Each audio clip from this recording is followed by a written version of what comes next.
Star ఇండియాకు స్వాగతం. తిరువూరు నియోజకవర్గ తెలుగుదేశం పార్టీలో వర్గపోరు రోజురోజుకు పెరుగుతున్నట్లుగా కనిపిస్తోంది. స్థానిక శాసనసభ్యులు కొలికపూడి శ్రీనివాసరావుపై ఎస్సీ, ఎస్టీ, బీసీ మైనార్టీల నాయకులు, మహిళలు, నియోజకవర్గ అగ్రనాయకులు విమర్శనాస్త్రాలు సంధిస్తూనే ఉన్నారు. ఈ క్రమంలో తెలుగు యువత నియోజకవర్గ అధ్యక్షులు షేక్ హుసేన్ కొలికపూడి శ్రీనివాసరావుపై తనదైన శైలిలో విమర్శనాస్త్రాలు సంధించారు. కొలికపూడి శ్రీనివాసరావు అండదండలతోని ఇసుక, లిక్కర్, రేషన్ బియ్యం వ్యాపారాలు చేస్తున్నామని వైసీపీ నాయకులు బహిరంగంగా చెప్తున్నారని హుసేన్ ఘాటైన వ్యాఖ్యలు చేశారు. స్థానిక శాసనసభ్యులు కొలికపూడి ప్రవర్తన నియోజకవర్గంలో తెలుగుదేశం పార్టీని బలహీనపరిచే విధంగా ఉందని పార్టీ అధిష్టానం గుర్తించాలని కోరారు.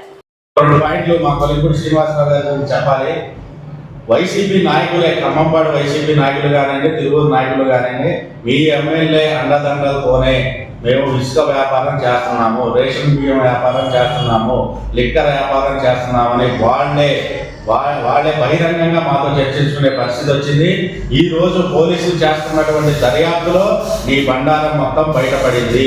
పోలీసుల దర్యాప్తులో నువ్వు చేసిన వాట్సాప్ కాల్స్, ఏ ఖమ్మంపాడు ఎంపీ గారి భర్తకి నువ్వు ఎన్నిసార్లు ఫోన్ చేశావో, ఎవరెవరితో మాట్లాడుతున్నావో, నీ పక్కన తిరుగుతున్న కుర్రోళ్ళకి కమిషన్ ఎంత ఇవ్వాలో కూడా నువ్వే తేల్చి చెప్తున్నావు వాళ్ళకి.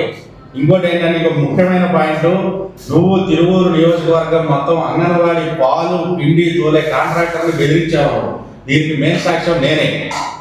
అతను ఎప్పటి నుంచో గత 20 సంవత్సరాల నుంచి ఆషిమ్ అనే వ్యక్తి జిల్లా మొత్తం, ఎన్టీఆర్ జిల్లా మొత్తం కాంట్రాక్టర్, ఆయన ట్రాన్స్పోర్ట్ కాంట్రాక్టర్ని నువ్వు ఇంటికి పిలిపించి నాకు నెలకి నువ్వు ఇంత కప్పం కట్టాల్సిందే, ఇంత అంటాడు. ఎంతో చెప్పడం, 100, 200, 10,000, 20,000, లక్ష అనేది కూడా నువ్వు చెప్పకుండా ఆయన భయభ్రాంతులకు గురి చేస్తే అతను ఎక్కడికి వెళ్ళాలో తెలియగా ఎంపీ గారి ఆఫీస్కి ఆశ్రయిస్తే స్వయాన ఎంపీ గారికి చెప్పాడు, ఏమంటే నేను 20 సంవత్సరాల నుంచి పాలు పిండి ట్రాన్స్పోర్ట్ నేను చేస్తున్నాను, ఎమ్మెల్యే గారు వచ్చి నా దగ్గరికి డబ్బులు అడుగుతున్నారు, దాంట్లో మిగిలేదే 60,000 రూపాయల ప్రాజెక్టు విలువ అండి, అది నియోజకవర్గం మొత్తం మేము తోలాలి, దీంట్లోనే డబ్బులు అడుగుతున్నారు, ఎంత అంటే చెప్పరు, డబ్బులు లక్షలు ఎక్కడి నుంచి వస్తాయండి, నెలకే దాని మీద వచ్చేది వాళ్ళు బిల్లు ఇచ్చేది 60,000 రూపాయలు, దీంట్లో ట్రాన్స్పోర్ట్ ఏంటి అదేంటని అడిగినా అతను నువ్వు భయపెట్టి డబ్బులు వసూలు చేయడానికి ప్రయత్నించావు.